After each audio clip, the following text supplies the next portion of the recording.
व्यासपीठ कार्यक्रमाचे अध्यक्ष प्रमुख पाहुणे गुरुवृंद आणि समोर बसलेले माझे भाऊ बहिणी, आज 15 ऑगस्ट रोजी आपण 78वा स्वातंत्र्य दिन साजरा करत आहोत.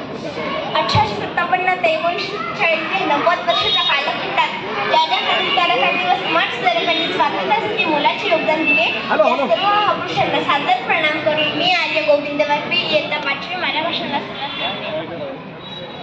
शहीदों के आगे नतमस्तक है तिरंगा, देशभक्ति की दस्तक है तिरंगा, भारत माता का अभिमान है तिरंगा, हम सबका स्वाभिमान है तिरंगा, हम सबका स्वाभिमान है तिरंगा. याच दिवशी भारतीय स्वातंत्र्याचा कायदा 1947 चे तरतुदी लागू झाला. भारताचे पहिले पंतप्रधान पंडित जवाहरलाल नेहरू यांनी राजधानी दिल्लीत लाल किल्ल्यावर राष्ट्रध्वज फडकविला. त्यानंतर प्रत्येक स्वातंत्र्य दिनी विद्यमान पंतप्रधान लाल किल्ल्यावर राष्ट्रध्वज फडकवून राष्ट्राला संबोधित करतात. 15 ऑगस्ट 1947 रोजी नियतीशी करार झाला. दंगली पेटल्या होत्या. काश्मीरमधील घुसखोरी, निर्वासितांचे प्रश्न, द्वेष, तिरस्कार, धर्माभिमान या सर्वांच्या भांडवलावर जन्मलेला देश. अशा परिस्थितीत एक नवी वाट चालायची होती. उद्योग उभारायचे, संस्था घडवायच्या, विकास साधायचा. हे सर्व काही सोपं नव्हतं. प्रगतीचा पाऊस हजारो गावे, घरे, वाडा, वस्त्यांवर पाडायचा होता. स्वातंत्र्याच्या वेळी धार्मिक आधारावर भारताची फाळणी झाली. विस्कटलेली घडी, प्रचंड लोकसंख्या हे सर्व सावरत प्रगतीच्या दिशेने वाटचाल सुरू झाली. फाळणीच्या रक्तपाताने आपण खूप काही शिकलो होतो. आता पुढील वाटचाल सिव्हिल मार्गकडे जाऊ नये म्हणून आपण प्रामाणिक प्रयत्न करत आहोत. भारताची ताकद म्हणजे बळकट होत जाणारे राष्ट्रीयत्व, आपण स्वीकारलेली लोकशाही आणि त्या लोकशाहीचा पाया मजबूत करणारे देशाची राज्यघटना. आपण लोकशाही तळागाळापर्यंत पोहोचवणारे जगातील सर्वात मोठे लोकतंत्र आहोत. लोकशाहीत समस्या अनेक आहेत, परंतु लोकशाही ही आपली ताकद आहे, आपलं वैभव आहे. प्रत्येक सामान्य माणसाचा ती सन्मान करते, त्याच्या मूलभूत अधिकारांचे ती रक्षण करते. हे लोकशाहीचे सौंदर्य म्हणजे ब्युटी ऑफ डेमोक्रेसी. 77 वर्षापूर्वी आपल्याकडे सायकल बनवण्याचे तंत्रज्ञान नव्हते आणि आज आशिया खंडात आपली किर्लोस्कर झातात. तर निर्लेप, बजाज यांना आंतरराष्ट्रीय दर्जा प्राप्त आहे.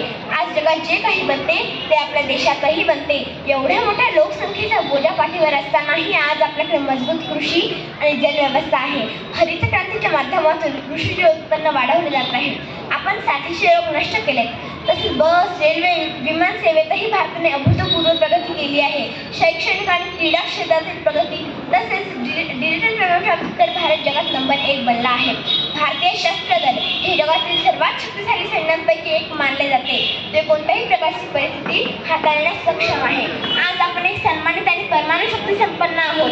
तसेच अणुशक्तीबाबत पोखरणमध्ये 1974 आणि 1998 अशा 2 अणुचाचण्या करून जगाला आपली ताकद दाखवून दिली आहे.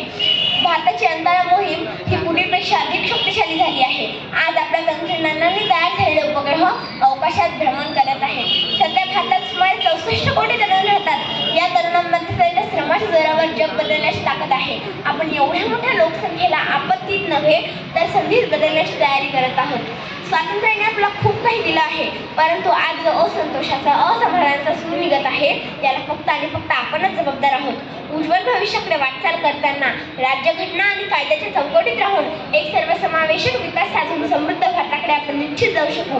एवढा आत्मविश्वास आणि प्रेरणा मागील 77 वर्षांनी आपल्याला दिली आहे. शेवटी जाता एवढंच करेल, सबके सपनों का भारत बनाना है, सबको बराबरी का हक दिलाना है, त्याग, तपस्या और परिश्रम से आजादी सब तक पहुंचानी है, आजादी सब तक पहुंचानी है. धन्यवाद. जय हिंद. खूपच छान आर्या आणि धन्यवाद. यानंतर जहाँ पाओ पायल या गाण्यावर डान्स करण्यास